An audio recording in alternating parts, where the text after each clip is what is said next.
Installing a Haloview backup camera system on a Winnebago Micro Mini.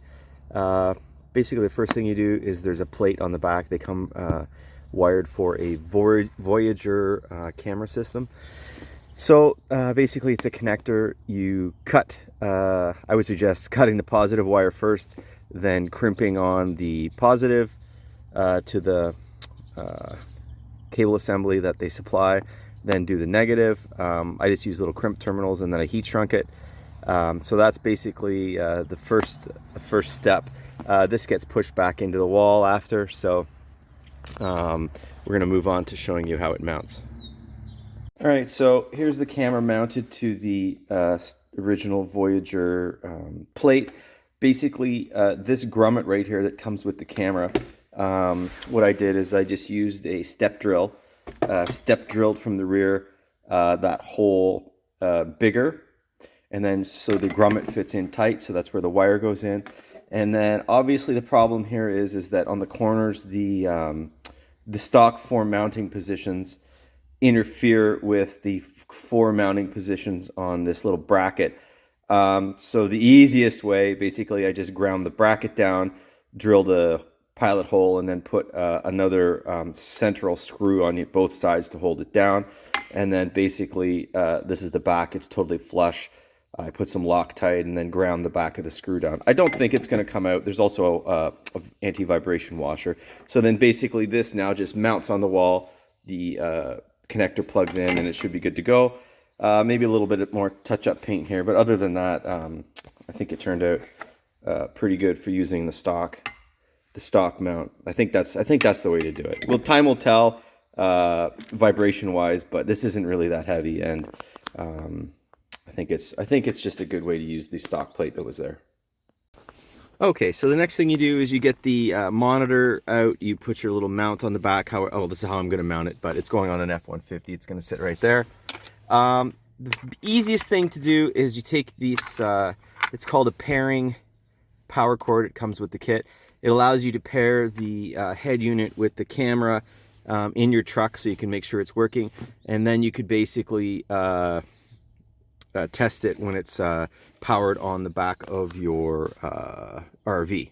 So you plug in your CLA, it goes to the head unit, one part of the pairing power cord, and then the other part goes to your camera, and then you just simply turn it on. Oh, we're getting some interference because the antennas are so close, but let me move it. And as you can see,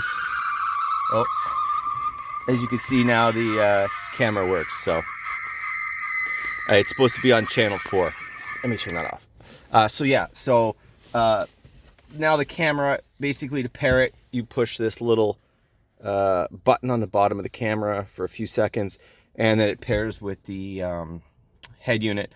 The only thing you have to have it is on channel 4. So that's it. So it's paired. So now we're going to take the camera, mount it, silicone it, put it on the back of the RV. Before we do that, we're going to make sure that the crimps are good and the power is going to this unit. So let's do that. Let's take it back and power it up. All right, so it's plugged in now. It has a little actually locking connector there. I might actually put some heat shrink on that just so that, maybe not. It's actually internal to the wall, but so it's plugged in. So we're going to check now to make sure that it's getting power and we can actually see something in the truck. Okay, so there's the view from the camera that's sitting there. It's not mounted yet.